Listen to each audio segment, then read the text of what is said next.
আসসালামু আলাইকুম। কেমন আছেন সবাই? আলহামদুলিল্লাহ আমিও অনেক ভালো আছি। শীত কিন্তু অনেক পড়ছে আর এই শীতের মধ্যে পিঠা না খেলে বলুন তো কেমন লাগে?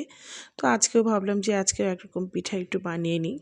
তো আমি প্রথমে ফ্রাই প্যানে একটু সাদা তেল দিয়ে দিলাম আর দুটো এলাচ দিয়েছি, ফোড়ন দিয়েছি, দিয়ে বেশ খানিকটা কিশমিশ দিয়ে দিলাম, দিয়ে একটু নাড়াচাড়া করে নিলাম। তো কিশমিশটা যখন ফুলে একদম টইটুম্বুর হয়ে গেল, সেই সময় আমি ১ কাপ সুজি দিয়ে দিয়েছি।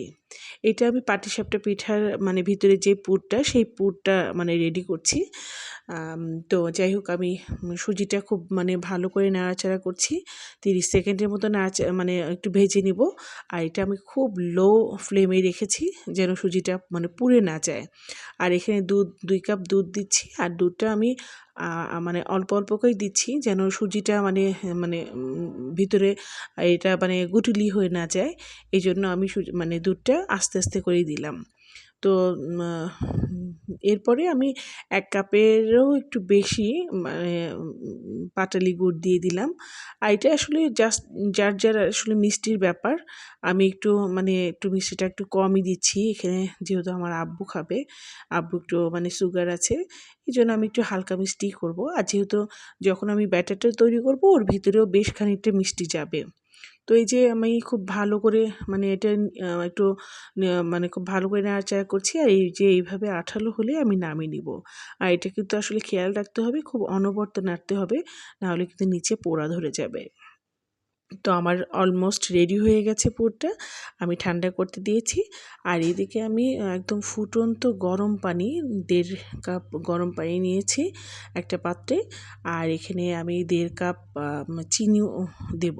দিয়ে আমি একসঙ্গে খুব ভালো করে গুলিয়ে নেব। এখানে আসলে এত মানে ফুটন্ত গরম পানি দেওয়ার মানেটা হচ্ছে যে আমি চিনিটা গলিয়ে নেব তো। আর এখানে দুটো কাজ হবে, চিনিটাও গলে যাবে আর পানিটাও একটু ঠান্ডা হয়ে যাবে। তো হাতে সহ্য হবে যখন মানে যখন খেয়াল করব যখন হাতে সহ্য হবে তখনই আমি এর ভিতরে আটা দিয়ে দেব।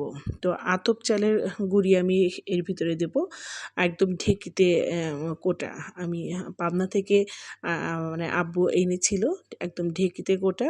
আর এই ঢেঁকিতে কোটার মানে পাটিসাপটা পিঠাটা না অনেক সফট হয় আর খুব ভালো হয়। এর ভিতরে কিন্তু আমি কোনো আটা মিক্সড করিনি, জাস্ট আতপ চালের গুঁড়িটাই দেওয়া আছে। তো আমি প্রথমে ২ কাপ দিয়ে একটু ভালো করে গুলিয়ে নিলাম। চিনিটা কিন্তু অলমোস্ট একদম মানে গলে পানিটাও একটু লাল লাল হয়ে গেছে।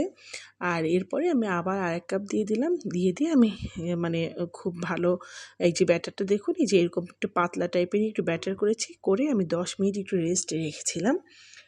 তো যাই হোক আমি আবার একটা ফ্রাই প্যান নিলাম। নিয়ে আমি এর ভিতরে হালকা একটু তেল ব্রাশ করে দিলাম। দিয়ে আমি এই যে ১.৫ হাতা করে একটু গোলাটা দিয়ে দিলাম। দিয়ে একটু ঘুরিয়ে দিলাম যেন চারদিকে মানে ছড়িয়ে যায় সুন্দর মতো। আর এই যে ভিতরের যে পুরটা দেখুন আমি এইভাবেই মানে সাইজ করে কেটেছি। কেটে একদম মানে সুন্দর করে আমি এখন উল্টে দিলাম। দিয়ে এই যে আমি পাটিসাপটা পিঠাটা আমার হয়ে গেল। আমার ফ্রাই প্যানটা না আমার মেয়ে একটু নষ্ট করে ফেলেছে। ও মানে প্যানকেক বানাতে বানাতে দেখুন ফ্রাই প্যানটা কী অবস্থা। আমার খুব মন খারাপ হয়ে গেছে। আমি এটা আসলে প্রত্যেক বছরে আমি এই ফ্রাই প্যানে পাটিসাপটা করি। খুব মানে একদম ফ্রেশ সাদা হতো, এখন কেমন একটু লালটে লালটে হয়ে যাচ্ছে। তো মেয়েকে একটু বকাও দিয়েছি। যাই হোক, হচ্ছে তো, কাজ চলে যাচ্ছে।